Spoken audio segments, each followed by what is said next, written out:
Hi hello ನಮಸ್ತೆ ಸ್ನೇಹಿತರೆ, ನಿಮ್ಮ ಪಿ ಕೆ ಸೀರಿಯಲ್ ಅಪ್ಡೇಟ್ಗೆ ಸ್ವಾಗತ ಸುಸ್ವಾಗತ. ಸ್ನೇಹಿತರೆ, ಭಾಗ್ಯಲಕ್ಷ್ಮಿ ಧಾರಾವಾಹಿಯಲ್ಲಿ ಈಗಾಗಲೇ ಕಲರ್ಸ್ ಕನ್ನಡದಿಂದ ಒಂದು ಪ್ರೋಮೋವನ್ನು ಬಿಟ್ಟಿದ್ದಾರೆ ಸ್ನೇಹಿತರೆ. ಆ ಪ್ರೋಮೋದಲ್ಲಿ ಹೇಳಿರುವಂತೆ ಈಗಾಗಲೇ ಮಗಳು ತಾನ್ವಿಯನ್ನು ಕಾಲೇಜಿಗೆ ಸೇರಿಸಲು ಪ್ರಿನ್ಸಿಪಲ್ ಹತ್ರ ಮಾತಾಡಲು ಭಾಗ್ಯ ಮತ್ತು ತಾಂಡವ್ ಇಬ್ಬರು ಕೂಡ ಬಂದಿದ್ದಾರೆ ಅಂತಲೇ ಹೇಳ್ಬೋದು. ಬಂದಾಗ ತಾಂಡವ್ ಮತ್ತು ಭಾಗ್ಯನ ವಿಚಾರವನ್ನು ಈಗಾಗಲೇ ಪ್ರಿನ್ಸಿಪಲ್ ಮುಂದೆ ಎಲ್ಲವನ್ನ ಹೇಳುತ್ತಿದ್ದಾರೆ ಪ್ರಿನ್ಸಿಪಲ್. ಮತ್ತು ನಿಮ್ಮ ಮಗಳು ಈ ರೀತಿಯೆಲ್ಲ ಮಾಡಿದ್ದಾಳೆ, ಮತ್ತು ಹೇಗೆ ಅವರನ್ನು ನೀವು ಸಮರ್ಥಿಸ್ಕೊತೀರಾ ಅಂತ ಹೇಳ್ತಿದ್ದಾರೆ. ಅದಕ್ಕೆ ಈಗಾಗಲೇ ಭಾಗ್ಯ ಕೂಡ ಹೇಳ್ತಿದ್ದಾಳೆ, ಅವಳು ಚಿಕ್ಕವಳಾಗಿದ್ದಾಳೆ, ಅವಳಿಗೆ ಗೊತ್ತಿಲ್ಲ, ನಾವು ಎಲ್ಲ ರೀತಿಯ ಬುದ್ಧಿವಾದಗಳನ್ನು ಹೇಳ್ತೇವೆ, ಪ್ಲೀಸ್ ಅವಳನ್ನು ಕಾಲೇಜಿಗೆ ಸೇರಿಸ್ಕೊಳ್ಳಿ, ಅವಳು ಮಾಡಿರೋ ತಪ್ಪಿಗೆ ನಾವು ಕೂಡ ಕ್ಷಮೆ ಕೇಳ್ತೇವೆ ಮತ್ತು ಇದರಿಂದ ಅವಳ ಭವಿಷ್ಯ ಹಾಳಾಗುತ್ತದೆ ಎಂಬ ರೀತಿಯಲ್ಲಿ ಈಗಾಗಲೇ ಪ್ರಿನ್ಸಿಪಲ್ಗೆ ಎಲ್ಲ ರೀತಿಯನ್ನು ಅರ್ಥ ಮಾಡಿಸಲು ಭಾಗ್ಯ ಕೂಡ ಪ್ರಯತ್ನ ಪಡ್ತಿದ್ದಾಳೆ ಸ್ನೇಹಿತರೆ.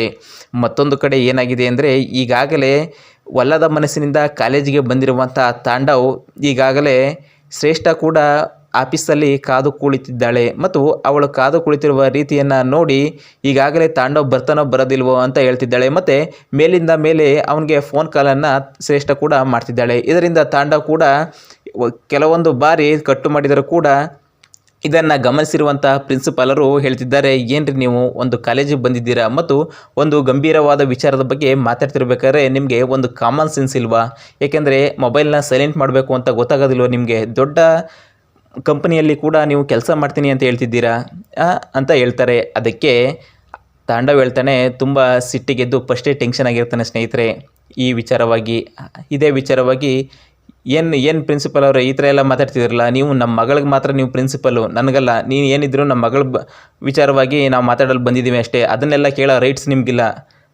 ನನಗೆ ದೊಡ್ಡ ಕಂಪ್ನಿ ಆಗಿರೋದ್ರಿಂದ ನನಗೆ ಎಷ್ಟೆಲ್ಲ ಕಾಲ್ಸ್ ಎಲ್ಲ ಬರ್ತವೆ ಗೊತ್ತಾ ಅಂತ ಏಟಿಗೆ ಎದುರೇಟನ್ನು ಪ್ರಿನ್ಸಿಪಾಲ್ಗೆ ಕೂಡ ಅಸಹ್ಯವಾಗಿ ಮಾತಾಡ್ತಾನೆ ತಾಂಡವ್. ಇದರಿಂದ ಪ್ರಿನ್ಸಿಪಾಲ್ ಕೂಡ ಏನ್ರಿ ಈ ಥರ ಎಲ್ಲ ಮಾತಾಡ್ತಿದ್ದೀರಾ, ನೀವು ಎಲ್ಲಿ ಮಾತಾಡ್ತಿದ್ದೀರಾ ಅಂತ ಪ್ರಜ್ಞೆ ಬೇಡವಾ ಅಂತ ಹೇಳ್ತಾರೆ. ಇದರಿಂದ ಘಾಸಿಗೊಂಡಂಥ ಭಾಗ್ಯ ಅಯ್ಯೋ ಏನಾಗುತ್ತೋ ಏನೋ, ಯಾಕೆಂದರೆ ಇವರು ರಿಕ್ವೆಸ್ಟ್ ಮಾಡಲು ಬಂದಿರ್ತಾರೆ ಅವಳ ಮಗಳನ್ನ ಸೇರಿಸಲು, ಇದರಿಂದ ತುಂಬ ತೊಂದರೆ ಆಗುತ್ತದೆ ಅಂದ್ಬಿಟ್ಟು ಈಗಾಗಲೇ ತಾಂಡವನು ಕೂಡ ಸಮಾಧಾನ ಮಾಡ್ತಿರ್ತಾಳೆ ಸ್ನೇಹಿತರೆ. ಪ್ರಿನ್ಸಿಪಲ್ ಹತ್ರ ಜಗಳ ಆಡಿ ಎದ್ದು ಬಂದಿರುವಂಥ ತಾಂಡವ್ಗೆ ಈಗಾಗಲೇ ಒಂದು ಮೆಸೇಜ್ ಬಂದಿರ್ತದೆ. ಆ ಮೆಸೇಜ್ ಮೂಲಕ ಈಗಾಗಲೇ ಶ್ರೇಷ್ಠ ಹೇಳಿರ್ತಾಳೆ. ಶ್ರೇಷ್ಠ ಕೂಡ ತಾಂಡವ್ಗೆ ಈಗಾಗಲೇ ಒಂದು ಮೆಸೇಜನ್ನು ಕಳಿಸಿರ್ತಾಳೆ ಸ್ನೇಹಿತರೆ. ಆ ಮೆಸೇಜಲ್ಲಿ ನೀನು ಈಗ ಬರದೇ ಹೋದರೆ ನಾನು ಈಗಾಗಲೇ ಸೂಸೈಡ್ ಮಾಡ್ಕೊಳ್ತೀನಿ ಅಂತ ಹೇಳಿರ್ತಾಳೆ. ಮತ್ತು ಆ ಸೂಸೈಡ್ನ ವಿಚಾರವಾಗಿ ಈಗಾಗಲೇ ನಿನ್ನ ಹೆಸರನ್ನು ಕೂಡ ನಾನು ಬರೆದಿಟ್ಟಿದ್ದೇನೆ ಅಂತ ಮೆಸೇಜ್ ಮಾಡಿರ್ತಾಳೆ. ಇದರಿಂದ ತುಂಬ ಗಾಬರಿಗೊಂಡಂತಹ ತಾಂಡವ್ ಓಡಿ ಬರ್ತಿದ್ದಾನೆ ಸ್ನೇಹಿತರೆ. ಅಯ್ಯೋ ಏನಪ್ಪ ಏನಾಗುತ್ತೆ ಏನೋ, ಏನಾರು ಹೆಚ್ಚು ಕಮ್ಮಿ ಆದರೆ ಪೊಲೀಸರು ನನ್ನ ಅರೆಸ್ಟ್ ಮಾಡ್ತಾರೆ ಏನೋ ಎಂಬ ಗಾಬರಿಯಲ್ಲಿ ತಾಂಡವ್ ಇದ್ದಾನೆ.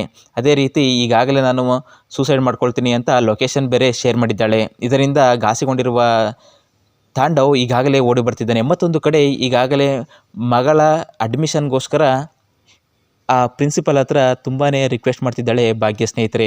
ಅಂದರೆ ಈ ವಿಚಾರವಾಗಿ ಸಮಾಜಕ್ಕೆ ಕೊಡುವ ಸಂದೇಶವೇನೆಂದರೆ, ಎರಡು ಹೆಂಡತಿಯರನ್ನು ಮತ್ತು ಮದುವೆಯಾದವರ ಬಾಳು ಇಷ್ಟನೇ, ಯಾವುದು ಕೂಡ ನೆಮ್ಮದಿಯನ್ನು ಬಯಸಲು ಸಾಧ್ಯವಿಲ್ಲ ಎಂಬ ವಿಚಾರವನ್ನು ಎಳೆಯಾಗಿ ಬಿಚ್ಚಿಟ್ಟಿದ್ದಾರೆ ನಿರ್ದೇಶಕರು. ಇದೇ ವಿಚಾರವಾಗಿ ನಿಮ್ಮ ಅನಿಸಿಕೆ ಮತ್ತು ಅಭಿಪ್ರಾಯವನ್ನು ಕಮೆಂಟ್ ಮಾಡುವುದರ ಮೂಲಕ ತಿಳಿಸಿ. ಹಾಗೆ ಇದೇ ಥರ ಕುತೂಹಲಕಾರಿ ಸಂಚಿಕೆಗೆ ನಮ್ಮ ಚಾನಲನ್ನು ಸಬ್ಸ್ಕ್ರೈಬ್ ಮಾಡಿ ಹಾಗೂ ಈ ಕೊನೆಯ ತನಕ ವಿಡಿಯೋ ನೋಡಿದ್ದಕ್ಕೆ ಧನ್ಯವಾದಗಳು ಸ್ನೇಹಿತರೆ.